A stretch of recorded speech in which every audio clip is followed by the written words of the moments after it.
목적의 적법은 우리 법률의 규정에 적법해야 된다는 뜻인데, 그러면 모든 법률의 규정에 적법해야 되느냐? 그런 뜻은 아니다 이 말이에요. 왜냐면 우리가 적법이라는 건 법률의 규정에 적법하라는 뜻이지만, 법률의 규정에는 크게 어떻게 나눠진대요? 강행 규정과 임의 규정으로 나눠진다는 겁니다. 자, 법률의 규정에는, 근데 여기 법률의 규정이라는 건 민법에만 적법하라는 뜻이 아니에요.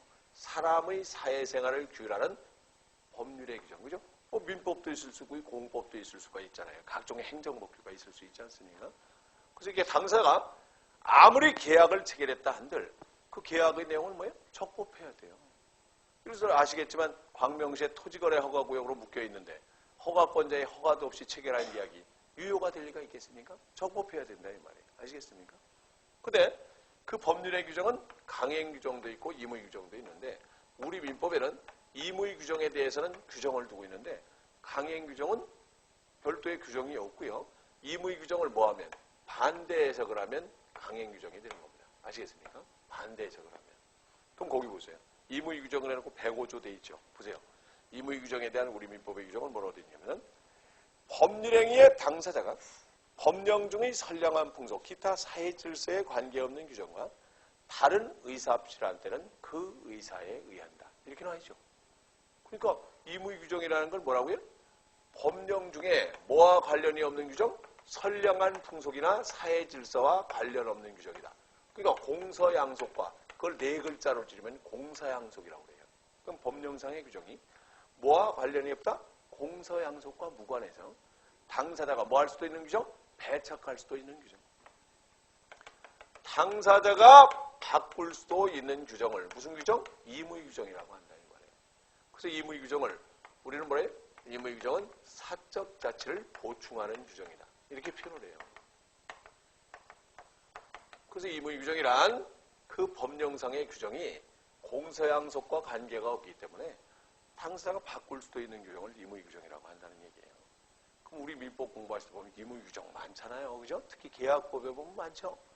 임대차에서 집세는 언제 준다? 매월 말이다 그랬지만 이건 얼마든지 뭐 할 수 있어요. 바꿀 수도 있죠.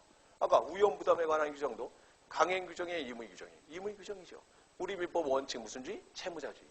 예외 무슨 주의? 채권자주의. 이렇게 바꿀 수도 있는 규정을 임의 규정이라고 그러는 거예요. 아시겠습니까?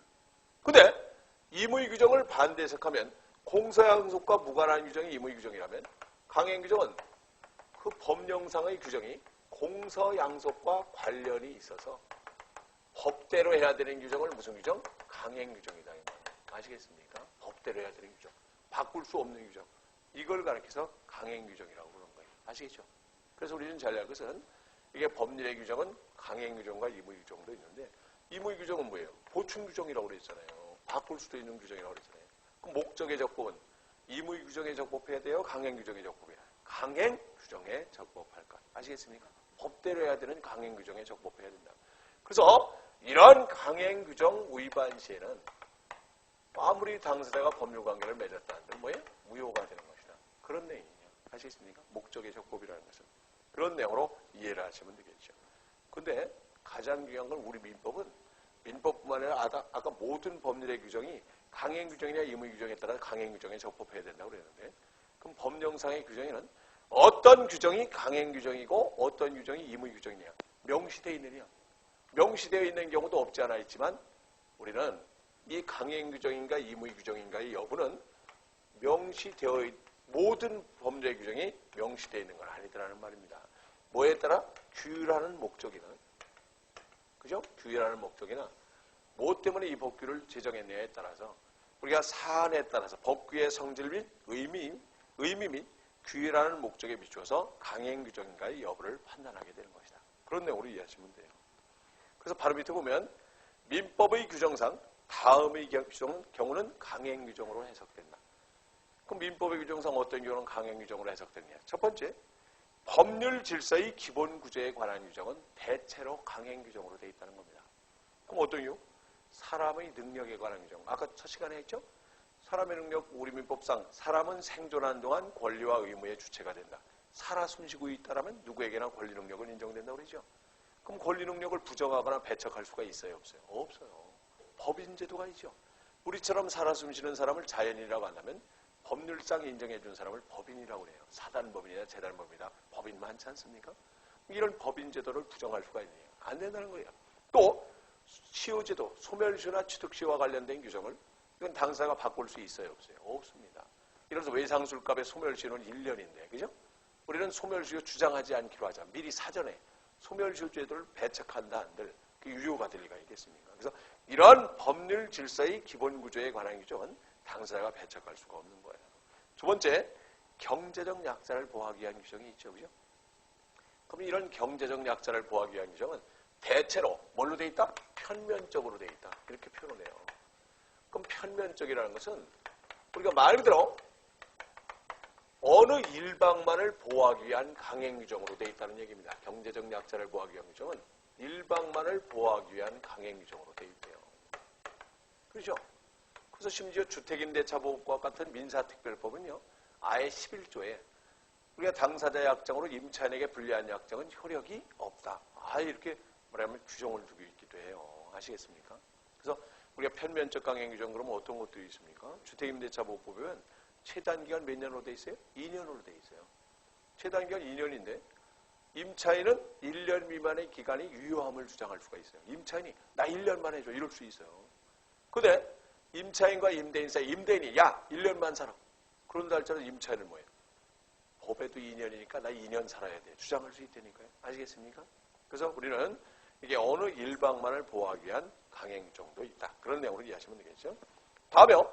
거래의 안전에 관한 규정으로서 채권 양도나 유가증권에 관한 규정. 자, 어음수표, 종이 쪽지에 어음수표 이런 경우 있지 않습니까?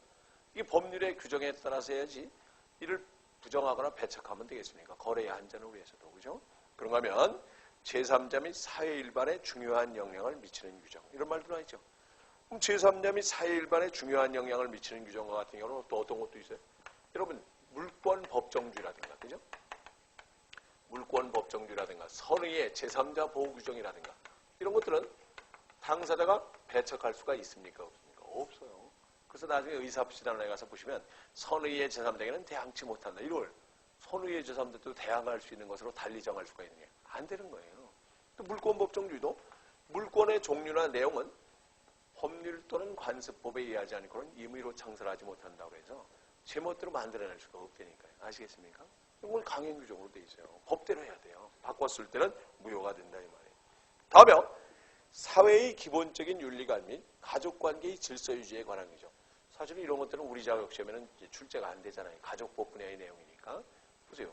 대표적인 예로서 상속순위를 당사자가 임의로 바꿀 수가 있어요? 없어요? 없습니다. 그럼 상속순위는 어떻게 되어 있어요? 직계비속이 제일 순위죠. 직계비속이 없다는 전제의 직계존속이 우리의 다음 순위고 또 배우자는 어떻게 되냐? 직계비속이 있을 때는 직계비속하고 동순위고 그죠? 직계비속이 없을 때는 직계존속과 동순위더라. 직계존비속도 없고 배우자도 없다. 이때는 뭐예요? 사촌인의 친정. 야, 형제자매죠. 형제자매도 없다. 사촌인의 친정. 그것도 없다. 국고로 기속된다. 이 순위는 당사자가 바꿀 수가 없는 거예요. 그죠? 심지어 우리 입양편에 보면 뭐도 나온 줄 아십니까? 양자를 드릴 때 그건 규정에 안 둬도 될 텐데 그런 규정도 있어요. 양아버지가 양자를 드릴 때 양자의 나이가 양아버지의 나이보다 많아서는 안 된다. 당연하죠. 아, 세상에. 양자의 나이가 더 많아서 어떻게 되겠습니까? 사회의 기본적인 윤리관 및 질서 유지에 관한 규정들이에요. 이런 것들은 법대로 해야 된다 이 말이에요. 아시겠습니까? 이런 것들이 대체로 강행 규정으로 되어 있더라. 그런 내용으로 이해하시면 돼요. 다음에요. 그럼 이 강행 규정과 관련해서는 목적은 적법해야 된다. 뭐에 적법해야 된다? 강행 규정에 적법해야 돼요. 그런데 최근 판례와 객관식 문제에 출제가 되는 내용이 강행 규정에 위반한 자가 스스로 무효를 주장함은 하나 적어놓으세요. 주장하는 것은 신의 측에 반한다. 이렇게 출제가 되기도 했죠. 강행 규정에 위반한 자가 스스로 무효를 주장한 것은 신의 측에 반한다. 맞는 말 같아요? 틀린 말 같아요? X입니다. 아니, 강행 규정 위반 시는 뭐라고 그랬어요? 무효라고 그랬죠? 그럼 강행 규정에 위반한 자가 스스로 다시 무효를, 그럼 강행 규정에 위반한 거니까 무효야. 그러면 그게 신의 측에 반한다고 무효라고 한다면 강행 규정에 반한 것도 뭐가 돼요? 유효가 돼버리잖아요. 그래서 우리가 강행 규정에 위반한 자가 스스로 무효를 주장한 것을 신의 측에 반하여 유효라 할 수는 없다. 그런 얘기예요. 무효를 주장한 것은 신의 측에 반한. 그래서 X입니다. 이런 지문이 많이 출해요. 예를 들어서 이게 뭐냐면 증권회사의 직원이 말이죠. 우리가 말대로 우리가 예를 들어서 투자 수익 보장 약정을 했대요. 네가 만약 증권에 투자를 했을 때 만약 손실을 봤을 때는 손실을 보전해 주겠다.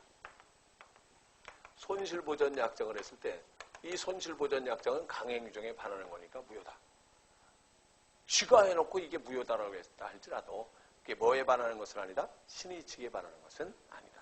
이런 내용의 판례도 있었다는 것도 참고로 이해하시면 되겠어요. 그죠? 어떤 의미인가 이해하시고.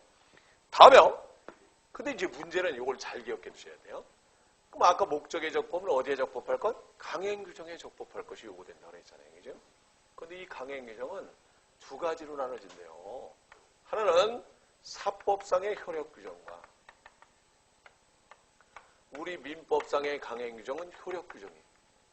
자, 우리 민법상의 강행 규정은 효력 규정이라고 해서 강행 규정 위반 시는 무효라고 그랬지만 이걸 구체적으로 살펴보면 사법상의 효력 규정 위반 시는 무효예요. 아시겠습니까? 무효입니다. 그래서 우리 민법상에 나타나 있는 강행 규정 위반 시는 말할 것도 없이 무효가 되는 거예요. 아시겠습니까? 근데 강행 규정 가운데 어떤 말이 나오면 공법상의 단속 규정 위반 시에는 공법상의 단속 규정이라는 게 뭐냐면요. 각종의 행정법규라든가 경찰법규라고 생각하시면 돼요. 그래서 이런 공법상의 단속 규정 위반 시에는 대상자는 처벌이 될지라도 행위 자체는 뭐하다? 유효하다 이 말이에요. 행위 자체는 유효하다. 그래서 시험 문제 가서 단속 규정 위반 시에는 대상자는 처벌이 될지라도 사법상의 효력에는 영향이 없다. 이렇게 출제가 되잖아요. 사법상의 효력에는 영향이 없대요. 아시겠습니까? 이 개념을 잘 이해하시면 되겠죠. 그래서 무슨 말씀이냐면 어렵게 생각하지 마시고요. 이렇게 생각하시면 돼요. 자, 무허가 음식점에서 음식물을 팔았어요. 그럼 무허가 음식점에서 음식을 팔았다고 해서 음식값 안 내도 됩니까? 무효입니까? 아니죠. 대상자는 처벌이 될지라도 음식값은 내야 된다 이 말이에요. 아시겠습니까? 자, 심지어 무허가 중개업자에서 체결된 매매계약이 무효입니까? 아니죠. 무허가 중개업자에서 체결한 매매계약도 뭐는 유효성은 인정이 되는 거예요. 아시겠습니까? 만약 수수료를 받아먹었다. 일단은 중개업법 위반으로 처벌의 대상이 될 뿐이지 그 무허가 중개업자에서 체결된 매매계약 자체가 무효가 되는 것은 아니라는 뜻입니다. 아시겠죠? 그렇게 이해를 하시면 돼요. 근데 문제는 말이죠. 거기 한번 보세요. 두 번째 한번 보세요. 자, 그래서 1번 보면 1번부터 먼저 볼게요. 공법상의 규율인 행정법규나 경찰법규 위반 시는 사법상의 효력에는 영향을 미치지 아니한다. 이걸로 거기 나왔네요. 중간생략 등기야. 부동산 등기 특별조치법에 의하면 이게 중간생략 등기가 뭡니까? 우리가 부동산에 대한 매매계약은 먼저 체결한 순서에 따라서 등기를 해야 되는데 중간자를 생략하고 우리가 중간생략 등기를 했더라 이 말이에요. 매도인으로부터 중간자를 생략하고 등기를 했다는데 우리가 가장 나중에 물권법 시간에도 공부하고 등기법 시간에도 공부했지만 이게 뭐만 일치한다면 실체관계만 일치한다면 유효성을 인정한다 이 말이에요. 아시겠습니까? 대상자는 처벌이 될지라도 행위 자체는 유효하다는 얘기입니다. 다만 이 중간생략 등기 어디에서 이루어진 경우라면 토지거래 허가구역에서 이루어진 경우라면 이때는 무효가 돼요. 토지거래 허가구역이라는 말이 나왔을 때는. 근데 그런 말이 나오기 이전에는 유효성이 인정된다는 얘기입니다. 그죠? 다음에 두 번째 보세요. 행정법규는 일반적으로 단속규정에 해당되나 범죄인 특별히 엄격한 표준을 정하여 일정한 자격을 갖춘 자에 대해서만 일정한 기업을 허용하는 경우에는 그 법규는 효력규정으로 해석된다. 그러니까 공법상의 단속규정 위반 시에는 사법상의 효력에는 영향이 없다고 그랬지 않습니까? 근데 예외적으로 공법상의 단속규정 가운데는 효력규정에 준하는 규정도 있다는 얘기입니다. 효력규정에 준하는 규정도 있다. 그래서 법률이 특별히 말이죠. 특히 거기 보세요. 광어권, 어업권, 증권업권의 명의 대행은 무효라는 거예요. 명의를 대할 수 없도록 돼 있어요. 그죠? 명의 대행위는 무효라는 거죠. 그러나 광업권의 명의를 대여받은 자가 채굴한 광물의 거래 행위는 뭐하다? 유효하다. 그러니까 자 지금 광업권, 어업권, 증권업권, 전당포용업권 이건 명의대여를 못하도록 돼 있어요. 근데 설령 명의대여를 했어 광업권의 명의대여를 받은 자가 채굴한 광물을 매각했다. 제3자와의 거래 행위는 유효다, 무효다. 유효성이 인정된다는 겁니다. 그죠? 그런 내용도 이해하시고. 다음에요. 효력 규정에 준하는 단속 규정도 있다. 예를 들어서 토지거래 허가구역에서 허가권자의 허가를 득하지 않은 매매 경위나 중간자의 허가를 생략한 중간생략 등에는 어디에서는 토지거래 허가구역 내에서는 무효가 된다. 이 말이에요. 그래서 우리가 이 효력 규정과 관련해서 또 어떤 말도 나오는 줄 아십니까? 중개업자가 상한을 초과한, 이게 종종 나왔죠. 지난번 수수료를 받았다. 이런 상한선을 초과한 수수료를 받았다면 전부가 뭐예요? 초과한 부분이 뭐예요? 초과한 부분은 뭐가 된다? 한도 초과의 수수료는 무효가 된다. 한도 초과의 수수료는 무효가 된대요. 이런 판례도 있었고요. 그리고 자 우리는 아까 그랬잖아요. 증권회사의 임직원이 증권회사의 투자일임약정이다. 투자일임약정이다. 뭐 다른 표현으로 출제가 되기도 하는데 투자일임약정이라는 건 증권에 투자를 하면서요. 네가 다 알아서 주식을 샀다 팔았다 샀다 팔았다 알아서 해. 투자일임약정은 유효일까요? 무효일까요? 유효라는 거예요. 이게 무효는 아니라는 얘기죠. 아시겠습니까? 투자일임약정은 유효인데 그러나 가령이라서 손실보전약정은 만약 투자한 증권의 손실이 발생했을 때 손실을 보전해 주기로 한다는 약정은 뭐하다? 무효가 된다는 거예요. 아시겠습니까? 그래서 이런 내용도 참고로 이단원과 관련해서 이해하실 필요가 있어요. 다음 이제 뭐가 나와 있습니까? 바로 옆에 보면 탈법행위라는 말이 나와 있어요. 그럼 탈법행위라는 게 뭐냐? 자, 우리는 전략 것은 이런 표현을 쓰죠. 자, 탈법행위라는 건 회피수단을 이용했다. 이거 사실은 자주 출제가 되는 단어는 아닌데 이게 또 설명을 안 드리고 가면 굉장히 또 궁금해하는 단어이기도 해요. 그럼 탈법행위라는 것은 외형상으로는 강행규정에 적법한 것처럼 하면서 회피수단을 이용했다. 이런 경우입니다. 그럼 예를 들어서 어떤 경우예요? 자, 연금청구권은요. 연금청구권은 공무원이나 군인으로 퇴직한 사람들이 연금을 받잖아요. 그죠? 그럼 연금청구권은 뭐라 그래요? 일신전속권이라고 그래요. 얘는 연금청구권은 재산권이긴 하지만요. 이 연금을 담보로 제공하거나 아니면 연금의 수령자가 빚을 졌다고 해서 우리가 연금 수령자의 채권자가 그 연금에다가 압류할 수 있어요? 없어요? 없어요. 압류가 금지됩니다. 자, 이건 압류가 금지되고 양도가 금지가 됩니다. 양도나 담보 제공이 금지가 돼요. 안 되도록 되어 있어요. 아시겠습니까? 근데 연금의 수령자가 양도할 수도 없고 담보로 제공할 수도 없다 보니까 그게 말대로 회피수단을 이용해서 그 채권자에게 대리 수령 권한을 주는 행위는 뭐다? 탈법 행위로서 뭐가 된다? 무효가 된다. 아시겠습니까? 그죠? 그래서 이게 외형상으로는 강행 규정에 적법한 것처럼 하면서 회피수단을 이용했다. 이런 경우를 탈법 행위라고 한다는 얘기입니다. 그래서 어떤 개념입니까?